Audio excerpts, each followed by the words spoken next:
स्वागत है आपका विकेश 2.0 में। आज हम बात करने वाले हैं प्रकाश, परावर्तन तथा अपवर्तन के बारे में। जो हमारा आरआरबी ग्रुप डी का एग्जाम हो रहा है उसके बारे में हम देखेंगे, लाइन बाय लाइन क्वेश्चंस देखेंगे। इसमें क्या क्या पूछ रहा है, कैसे को पूछ रहा है ना। तो ये वीडियो जो रहेगी वो रिवीजन के लिए रहेगा, ठीक है। चलिए स्टार्ट करते हैं। देखिए, हम बात करें है ना कि जो अंडरलाइन है मैं उसी पर चर्चा करूँगा ज़्यादा। कोई वस्तु उस पर पड़ने वाले प्रकाश को परावर्तित करती है। यदि कोई वस्तु है, अगर उस पर प्रकाश पड़ रहा है तो प्रकाश को परावर्तित करती है। यह परावर्तित प्रकाश जब हमारी आंखों द्वारा ग्रहण किए जाते हैं तो हमें वस्तुएं क्या होती हैं, देखने योग्य बनाती हैं। तो क्या होता है कि परावर्तित प्रकाश जब हमारी आंखों पर पड़ता है तब भी हमारी वस्तुएं देखने योग्य बनाती है, ठीक है। अब हम किसी पारदर्शी माध्यम के आर पार देख सकते हैं, क्योंकि प्रकाश इसमें क्या होता है, ट्रांसमिटेड हो जाता है, पार हो जाता है। किसी भी वस्तु को हम आर पार देखते हैं, इसका मतलब ये है कि प्रकाश जो है ट्रांसमिटेड हो जाता है, आर पार हो जाता है, इसलिए वस्तुएं दिखाई देती हैं, ठीक है। प्रकाश के संबंध में अनेक समान तथा अद्भुत परिघटनाएं होती हैं, जैसे दर्पणों द्वारा प्रतिबिंब का बनना, तारों का टिमटिमाना, इंद्रधनुष का सुंदर आकार, किसी माध्यम द्वारा प्रकाश को मोड़ना। ये सब क्या है, घटनाएं होती रहती हैं, ठीक है। देखिए, उसके बाद चर्चा करेंगे कि प्रकाश सरल पूछता है, स्टेटमेंट में पूछता है कि प्रकाश का गुण कौन कौन से हैं। तो प्रकाश सरल रेखाओं में गमन करना प्रतीत होता है, पहला पॉइंट। एक छोटा प्रकाश स्रोत किसी अपारदर्शी वस्तु के तीक्ष्ण छाया बनाता है। प्रकाश के एक सरल रेखीय पथ की ओर इंगित करता है, जिसे क्या कहते हैं, प्रकाश किरण कहते हैं। कह रहा है कि एक छोटा प्रकाश स्रोत किसी अपारदर्शी वस्तु की क्या बनाता है, तीक्ष्ण छाया बनाता है। प्रकाश के एक सरल रेखीय पथ की ओर क्या करता है, इंगित करता है, जिसे प्रायः क्या कहते हैं, प्रकाश किरण कहते हैं। क्या कहते हैं, प्रकाश किरण कहते हैं, ठीक है। यदि प्रकाश के पथ में रखी अपारदर्शी वस्तु क्या है, पूछ सकता है कि यदि प्रकाश के पथ में रखी अपारदर्शी वस्तु बहुत छोटी है तो प्रकाश सरल रेखाओं में चलने के बजाय इसके किनारों पर मुड़ने की प्रवृत्ति रखता है। ये सरल रेखाओं में मतलब कि अगर सरल रेखा में चलने के बजाय क्या होगा, किनारों पर क्या होगा, मुड़ जाएगा। इस प्रभाव को प्रकाश का क्या करते हैं, विवर्तन कहते हैं। क्या कहते हैं, विवर्तन कहते हैं, ठीक है। विवर्तन जैसी परिघटनाओं की व्याख्या करने के लिए प्रकाश के तरंग के रूप में माना जाता है। पहली बात, प्रकाश प्रायः कणों के प्रवाह के व्यवहार भांति करता है। ये इसका आधुनिक क्वांटम सिद्धांत उभर कर सामने नहीं आया है, जिसमें प्रकाश को न तो तरंग माना गया है और न ही कण माना गया है। नए सिद्धांत के अनुसार प्रकाश के कण संबंधित गुणों तथा तरंग के प्रकृति के बीच समन्वय स्थापित किया गया। ये सब अंडरलाइन है, आप पढ़ लीजिएगा, ठीक है। नेक्स्ट आते हैं प्रकाश का परावर्तन। उच्च कोटि की पालिश किया हुआ पृष्ठ जैसे कि दर्पण अपने पर पड़ने वाले अधिकांश प्रकाश को क्या कर देता है, परावर्तित कर देता है। एक कोई उच्च कोटि की पालिश किया हुआ पृष्ठ होगा, जो दर्पण होगा, उस पर जितनी भी प्रकाश की किरणें आएंगी वो अधिकांश क्या कर देता है, प्रकाश को परावर्तित कर देता है। आइए इन नियमों को स्मरण करें। जो आपतन कोण है परावर्तन कोण के बराबर होता है। पहली बात, आपतन कोण आई परावर्तन कोण आर के क्या होता है, बराबर होता है। क्लियर। आपतित किरण दर्पण के आपतन बिंदु पर अभिलंब, जो आपतित किरण है ना, जो आपतित किरण है दर्पण के परावर्तन बिंदु पर अभिलंब तथा परावर्तित किरण है ना, जो आपतित किरण है दर्पण के आपतन बिंदु पर क्या है, अभिलंब है, तथा जो परावर्तित किरण है सभी एक ही तल में होते हैं। कह रहा है जो आपतित किरण है दर्पण के आपतन बिंदु पर अभिलंब तथा परावर्तित किरण सभी एक ही तल में होते हैं, सभी एक ही तल में होते हैं। एक यहाँ से क्वेश्चंस बनेगा कि समतल दर्पण द्वारा बना प्रतिबिंब कैसे होता है। तो समतल द्वारा बना हुआ प्रतिबिंब होता है आभासी और सीधा। सदैव कैसा होता है, आभासी और सीधा होता है। समतल दर्पण की बात हो रही है। प्रतिबिंब का साइज जो होता है बिंब के यानी वस्तु के साइज के बराबर होता है। जितनी आपकी वी की वैल्यू होगी उतनी यू की वैल्यू होगी इसमें, है ना, यू है ये। तो ये इक्वल होता है। दर्पण प्रतिबिंब दर्पण के पीछे उतनी ही दूरी पर बनता है जितनी दूरी पर दर्पण के सामने बिंब रखा हुआ है ना। ये कह रहा है कि जो प्रतिबिंब बनता है हमारा दर्पण के पीछे उतने ही दूरी पर बनेगा जितनी दूरी पर दर्पण के सामने हमारा क्या है, प्रतिबिंब रखा हुआ है। इसके अतिरिक्त प्रतिबिंब क्या करता है कि पार्श्व पार्श्व परिवर्तित हो जाता है, यानी लेटरल परिवर्तित हो जाता है। क्या, लेटरल परिवर्तित हो जाता है।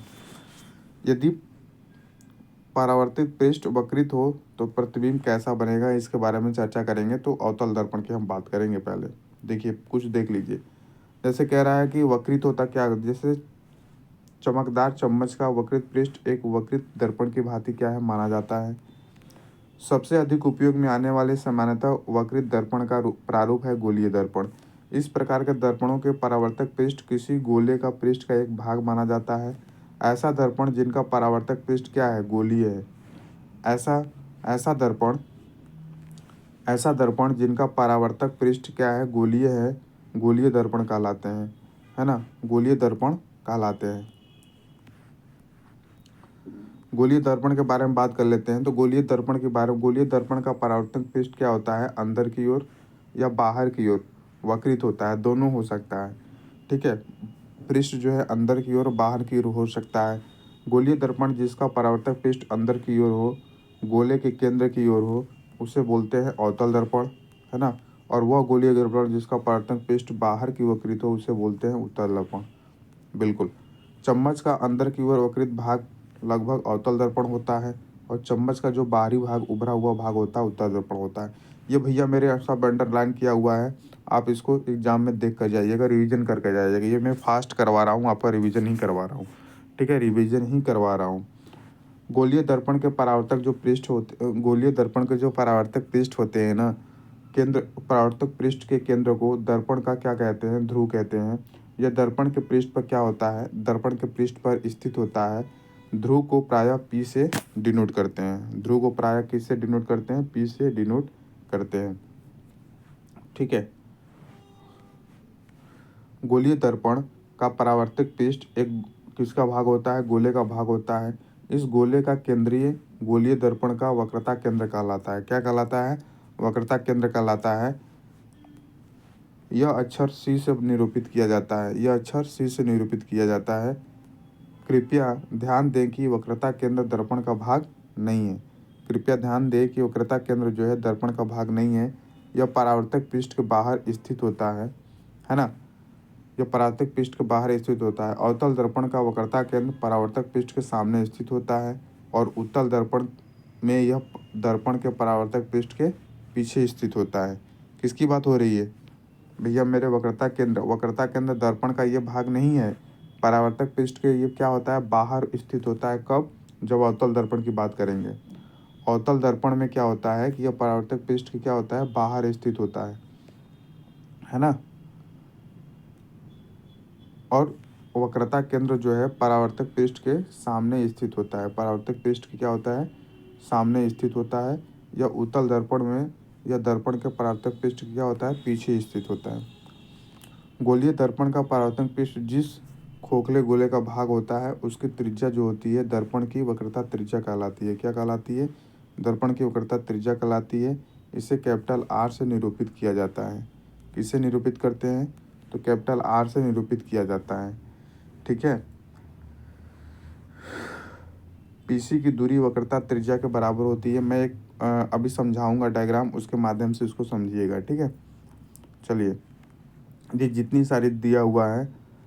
अब देखिए, सर्वप्रथम ये थोड़ा पढ़ लीजिए कि सर्वप्रथम कागज सुलगना स्टार्ट कर दे, क्यों, और धुआं उठने लगता है, अतः आग पकड़ लेती है। क्यों, क्योंकि सूर्य से आने वाले प्रकाश दर्पण के द्वारा एक तीक्ष्ण चमकदार बिंदु क्या होती है, के रूप में क्या होती है, अभिकेंद्रित होता है। क्या होता है, अभिकेंद्रित होता है। सूर्य के प्रकाश के संकेंद्रण से उत्पन्न ऊष्मा के कारण कागज जलता है। दर्पण की स्थिति में इस प्रतिबिंब की दूरी दर्पण की दूरी की क्या है, सन्निकट मान है। मतलब उसका जो सूर्य का प्रकाश है अभिकेंद्रित कर देता है। ठीक है, अवतल दर्पण पर मुख्य अक्ष के समांतर कुछ किरणें आपतित हो रही हैं। परावर्तित किरणों को प्रेक्षण कीजिए। वे सभी दर्पण, यहाँ पे देखिए, वे सभी दर्पण मुख्य अक्ष के एक बिंदु पर ही मिलती है। जब मुख्य अक्ष पे एक बिंदु पर मिलती है तो अवतल दर्पण का मुख्य फोकस कहलाता है ना। और उत्तल दर्पण द्वारा मुख्य अक्ष के समांतर किरणें किस प्रकार परावर्तित होती है, तो परावर्तित किरणें मुख्य अक्ष पर एक ही बिंदु पर क्या होती है, आती हुई प्रतीत होती है, यह बिंदु उत्तल दर्पण का क्या कहलाता है? मुख्य फोकस कहलाता है, जब आती हुई प्रतीत होंगी तब। ठीक है, चलिए इसके बाद बारे में बात करते हैं कि गोलीय दर्पण के जो परावर्तक पृष्ठ की इस वृत्ताकार जो सीमा रेखा होती है, तो वृत्ताकार सीमा रेखा, जो ये वृत्ताकार सीमा रेखा होती है आपकी, ये वृत्ताकार सीमा रेखा होती है, वो द्वारा कहलाता है। क्या कहलाता है? द्वारा कहलाता है। गोलीय दर्पण की वक्रता त्रिज्या फोकस दूरी की दोगुनी होती है, यानी f बराबर r/2, r बराबर 2f होता है। ठीक है, यह दर्शाता है, क्या दर्शाता है? पूछ सकता है कि क्या दर्शाता है? यह दर्शाता है कि किसी गोलीय दर्पण का जो मुख्य फोकस है उसके ध्रुव तथा वक्रता की त्रिज्या को मिलाने वाली रेखा का क्या है? मध्य बिंदु है। जो हमारा क्या है, यह दर्शाता है कि किसी गोलीय दर्पण का जो फोकस है ना, वह ध्रुव और वक्रता केंद्र है ना, ध्रुव और वक्रता केंद्र को मिलाने वाली रेखा का क्या है? मध्य बिंदु है। कौन? मुख्य फोकस। अब आते हैं गोलीय दर्पण द्वारा प्रतिबिंबों का जो बनना है उसके बारे में बात कर लेते हैं। देखिए यहाँ कुछ पॉइंट है, हिंदी में दिया हुआ है, इसको आप देख लीजिए कि आवर्धित का मतलब क्या? आवर्धित का मतलब होता है भैया मेरे बड़ा हो जाएगा, और छोटे का मतलब आप जानते ही छोटा हो जाएगा। समान साइज यानी समान साइज का। कभी कभी बोलता है कि आवर्धित होगा, है ना, तो लड़के कन्फ्यूजन हो जाते हैं, भाई आवर्धित का मतलब होता है बड़ा। देखिए ये हमने कुछ, है ना, दर्पण है, इसको थोड़ा समझ लीजिए, है ना, ये दर्पण है। अब कहने की बात ये है कि ये हमने क्या बना दिया, ये बना दिया हमारा, ये बना दिया है अवतल दर्पण। क्या बना दिया है? अवतल दर्पण। थोड़ा सा डायग्राम इधर से ले लिया है, अवतल दर्पण। अब हम कहने की बात ये है, ठीक है, ये हमारा अवतल दर्पण हमने बनाया, है ना। अब क्या है कि ये हमारा फोकस हो जाएगा, ये हमारा सेंटर हो जाएगा, है ना, और यह हमारा इन्फिनिटी हो जाएगा। अगर एक पॉइंट पर वस्तु रखेंगे, 2 पर रखेंगे, 3 पर रखेंगे, 4 पर रखेंगे, 5 पर रखेंगे, 6 पर रखेंगे, ठीक है, तो इसका प्रतिबिंब कहाँ कहाँ बनेगा उसके बारे में हम चर्चा करेंगे। तो अब देखिए क्या करेंगे, इसके बीच जो भी यहाँ नंबरिंग है, नंबरिंग कर लेंगे, इसके बीच पॉइंट को नंबरिंग कर लेंगे। इसके बाद नीचे से लिखना हम स्टार्ट करेंगे, नीचे से लिखना हम स्टार्ट करेंगे 1 2 3 4 उल्टे क्रम में। क्लियर? तो हम देख रहे हैं कि यदि कोई वस्तु इन्फिनिटी पर रखी हुई है अवतल दर्पण कंडीशन में, अगर इन्फिनिटी पर रखी हुई है तो इसका प्रतिबिंब कहाँ बन रहा है? फोकस पर बन रहा है। और फोकस पर बन रहा है, कैसा बन रहा है? बहुत छोटा बन रहा है, यानी बिंदु आकार का बन रहा है। लेकिन अगर यही वस्तु कहाँ रखें? इन्फिनिटी, यहाँ रखें, इन्फिनिटी और किसके बीच में रखा हूँ? इन्फिनिटी और वक्रता केंद्र के बीच रखा हूँ दूसरे नंबर पे, प्रतिबिंब कहाँ बन रहा है? इस दूसरे नंबर पे। ये वक्रता केंद्र और फोकस के बीच बनेगा, वक्रता केंद्र और फोकस के बीच बनेगा, और कैसा बनेगा? छोटा बनेगा। कैसा बनेगा फ्रेंड मेरे? छोटा बनेगा। इसी प्रकार से तीसरे नंबर अगर वक्रता केंद्र पर रखेंगे तो वक्रता केंद्र पे ही बनेगा, और कैसा बनेगा? बराबर बनेगा, है ना। और देख, अब 4 नंबर पे ये रखेंगे तो यहाँ रखेगा, यानी बहुत छोटा, फिर छोटा, बराबर, बड़ा, बहुत बड़ा। और छठवां वाला कंडीशन में आपका बन जाएगा, छठवां यानी ध्रुव और फोकस के बीच जब रखेंगे आप, ध्रुव और फोकस के बीच रखेंगे तो इसका प्रतिबिंब बनेगा, पीछे बने, दर्पण के पीछे बनेगा, आभासी और सीधा बनेगा, और वस्तु से क्या बनेगा? बड़ा बनेगा। ये देख लीजिएगा, वस्तु से बड़ा बनेगा, आभासी सीधा बनेगा, दर्पण के पीछे बनेगा। तो दोस्त मेरे, भैया मेरे, जो प्रतिबिंब बनेगा अवतल दर्पण में, ये वास्तविक के साथ हमेशा क्या बनेगा? वास्तविक के साथ हमेशा उल्टा बनेगा। कैसा बनेगा? वास्तविक के साथ उल्टा बनेगा सभी स्थितियों में, केवल एक स्थिति को छोड़ करके। कैसे? केवल इस स्थिति को छोड़ करके, जब फोकस और ध्रुव के बीच कोई वस्तु रखी है तो इस कंडीशन में आभासी और सीधा प्रतिबिंब बनेगा। आभासी के साथ क्या बनेगा? सीधा प्रतिबिंब बनेगा, और दर्पण के पीछे बनेगा। कहाँ बनेगा? दर्पण के पीछे बनेगा, है ना। और कैसा बनेगा? वस्तु से बड़ा बनेगा। कैसा बनेगा? वस्तु से बड़ा बनेगा, है ना। समझ में बात आई कि नहीं है ये? तो अवतल दर्पण के लिए आप समझ गए, अवतल दर्पण के लिए समझ गए कि नहीं समझ गए? बिल्कुल, तो ये आपको ध्यान रखना है। अब अगर हम उत्तल दर्पण की बात करते हैं, एक चीज़ और देख लीजिए भैया, एक चीज़ देख लीजिए भैया मेरे, यहाँ पे अगर हम बात करें, कभी कल पूछता है कि अवतल दर्पण को क्या बोलते हैं? भैया मेरे, अवतल दर्पण को कॉनकेव मिरर बोलते हैं। क्या बोलते हैं? कॉनकेव मिरर इंग्लिश बोलते हैं। और अभिसारी दर्पण, अभिसारी दर्पण, अभिसारी दर्पण क्यों? क्योंकि ये क्या करती है, कोई भी रिफ्लेक्ट किरण आ रही है तो मुख्य फोकस से होकर गुजरेगी, यहाँ से मुख्य फोकस से होकर के क्या है, यहाँ से आएगी तो मुख्य फोकस से होकर के गुजरने लगती है। तो ये फोकस यानी एक जगह संकेंद्रित करती अभिसारी, ठीक है।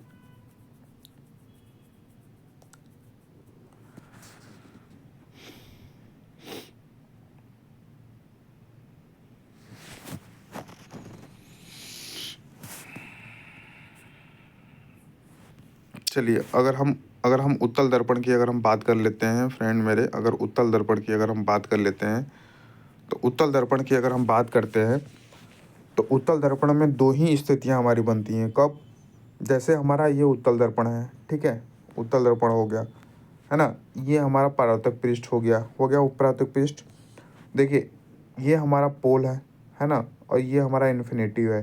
तो एक हमारा वस्तु इन्फिनिटी पर रहेगा, एक इन्फिनिटी और पोल के बीच रहेगा, यानी दो स्थितियां बन रही हैं। इसका मतलब ये हुआ, अब यहाँ पे क्या हो गया, यहाँ पे हो गया एक फोकस हो गया और यहाँ पे केंद्र हो गया। क्या उनसे केंद्र हो गया? वक्रता केंद्र। ये फोकस हो गया, ये हमारा वक्रता केंद्र हो गया। तो कहने का बात यह है कि फर्स्ट वाली स्थिति जो है ये फोकस पे बन गई, ये ऊपर बनेगी पहले नंबर पे, और फोकस से ये पहले बनेगी एक स्थिति, पहला दूसरा, ठीक है। ये कैसा बनेगा? जब फोकस बनेगा तो ये बिंदु के आकार का बनेगा, और ये दूसरा नंबर बनेगा तो वस्तु से क्या बनेगा? छोटा बनेगा। कैसा बनेगा? ये तो बिंदु आकार का बनेगा, ये वस्तु से छोटा बनेगा। कैसा बनेगा? वस्तु से छोटा बनेगा, ठीक है। तो उत्तल दर्पण को कन्वेक्स मिरर बोलते हैं और इसे बोलते हैं अपसारी दर्पण। क्या बोलते हैं? अपसारी दर्पण बोलते हैं। कैसे दर्पण बोलते हैं? अपसारी दर्पण के नाम से जानते हैं। तो दोस्त मेरे, अगर कोई वस्तु इन्फिनिटी पर रखी है तो इसका प्रतिबिंब कहाँ बनेगा? तो फोकस पर बनेगा, आभासी और सीधा बनेगा, और दर्पण के पीछे बनेगा। क्लियर है ना? देखिए अगर हम बात करें, इसकी बात करें तो कैसा, अगर थोड़ा स्मॉल कर लेते हैं सब दिखेगा। यहाँ अगर हम बात करते हैं कि प्रतिबिंब हमेशा आभासी और सीधा बनेगा, किसमें दोस्त मेरे? आभासी और सीधा बनेगा उत्तल दर्पण में, है ना। इसको अपसारी दर्पण के नाम से भी क्या है जानते हैं, इसको अपसारी दर्पण के नाम से भी क्या है जानते हैं, ठीक है।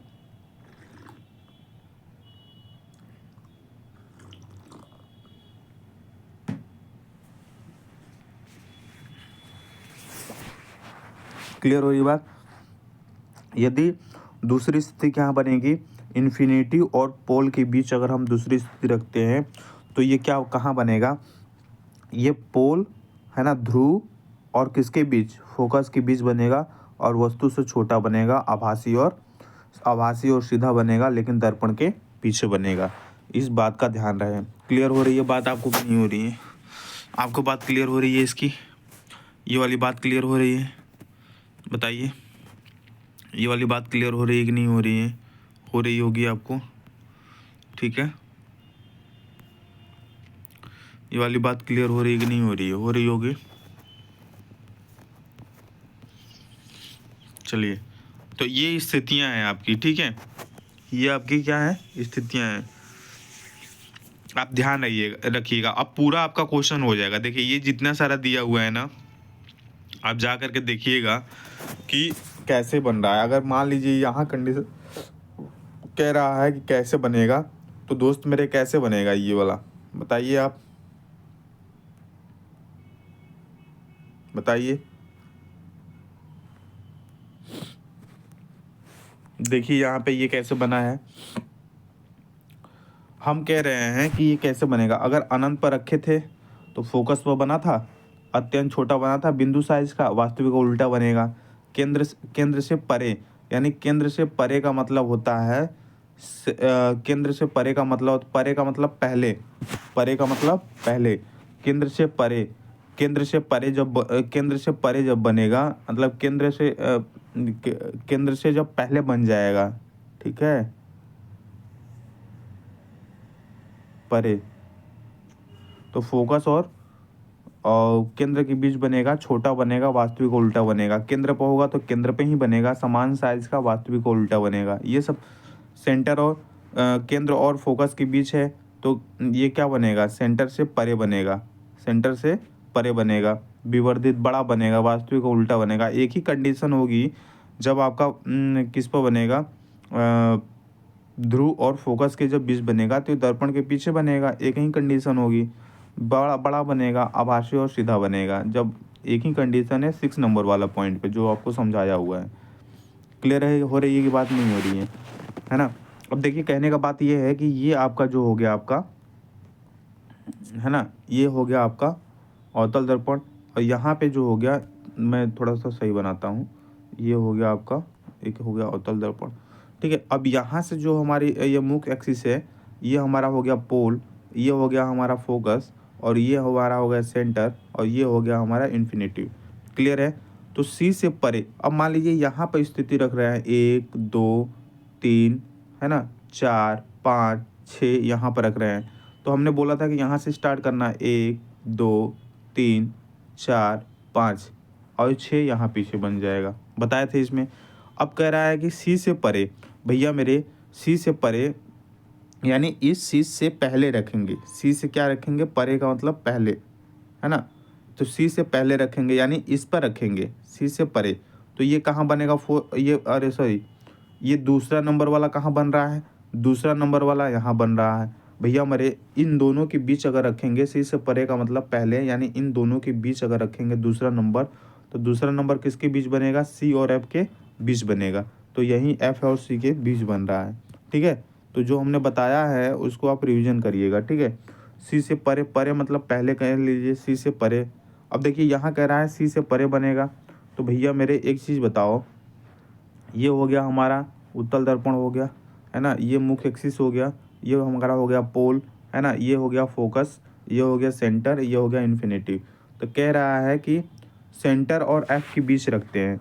तो ये अगर वस्तु 1 2 3 4 यहाँ रखते हैं, तो 1 2 3 4, तो क्या होगा कि अगर यहाँ रखते हैं, कहाँ पे, इन दोनों के बीच रखते हैं, तो कहाँ बनेगा, इन्फिनिटी, इन्फिनिटी और केंद्र के यहाँ बीच बनेगा, बनेगा कि नहीं बनेगा। लेकिन भैया मेरे यहाँ तो बनेगा बनेगा, लेकिन सी से, अब यहाँ कह रहा है सी से परे, यानी सी से पहले बन जाएगा भाई। या तो इन्फिनिटी और इन्फिनिटी और वक्रता केंद्र बोलिए, या सी से परे बोलिए, यानी सी से पहले बोलिए 4 नंबर पे। ठीक है, तो परे का मतलब ये से समझ जाइएगा, वर्ड ऐसे आएगा, आएगा तो फिर आप कंफ्यूजन हो जाएंगे। इस बात का ध्यान रखिएगा। ठीक है, इस बात का ध्यान रखिएगा। ठीक है, तो ये दोनों स्थितियाँ